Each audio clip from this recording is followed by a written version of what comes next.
2017. Mr. Grauman, I'm sorry you don't have this memo, but I did send out a memo yesterday about the committee, and Ms. Adams is going to help me on this. We're recommending jitney fee increases for 2017. The last time they were increased was in 2014, for the year 2014. So we have not increased it in 14, 15, or 16. What we're asking for is an increase in the jitney fee from $92 to $100, in the combo jitney parking fee from $232 to $250 a year, and in the daily fee, right now it's $1 per ride. We're asking that to go to $2. The reason we're doing this is to bring the fare box, or actually what it's called in the I guess in the mass transit trade, the fare box recovery ratio, up to 40%. We had said that 35%, in other words, the fare money would cover 35% of the operation. We're just seeing the operating costs go up, and the only revenue that we have to support the jitneys is fare box revenue and the general fund. So we're trying to find a balance, and we think a better balance is 40%. These new fees will bring in 40% of the estimated cost of the cost for 2017 is over $250,000.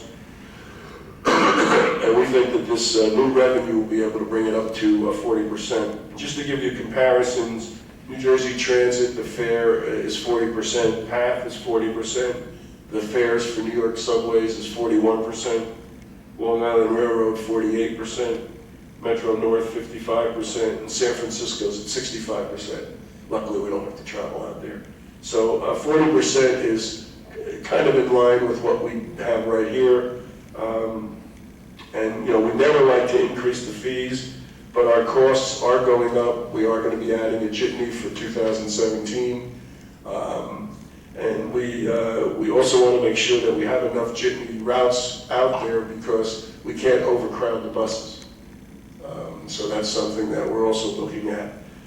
In addition to these jitney fee increases, we're recommending that the parking fee be increased by 7% from $210 a year to $225 a year. Costs associated with parking include enforcement, striping, signage. We just did striping of the new commuter spots behind the middle school there. So those are the recommendations. If we can discuss them, and if we're ready to move on or want to do some different numbers here, then we can instruct Mr. Desiderio to move forward. Ms. Adams, did you want to say anything on this? Yeah, I just want to tell my colleagues and the public, this came from the committee I chair, Engineering, Planning, and Public Works, and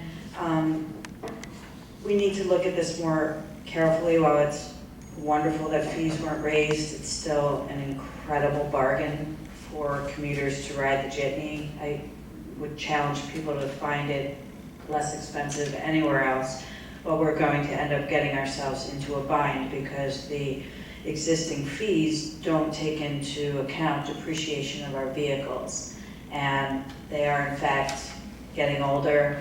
They have hills to climb, stop and go. There's so we need to keep an eye on this every year and not necessarily just go without covering our expenses. And while this is something, of course, that benefits all residents in Maplewood for our property values and the service that we have, it's also, we want to make sure that those using the service and are paying toward the service that they're using, and those who never use the service are maybe paying a little less. So it's important that we keep an eye on this, because it's between repairs and salaries of drivers and the new jitney bus next year. We were talking about, I was personally worried about where this was going to go if we didn't start addressing the, so right now $100 for an annual jitney pass means to and from the train station is what, about 20 cents per ride, maybe less, you know? So it's quite a bargain. So I just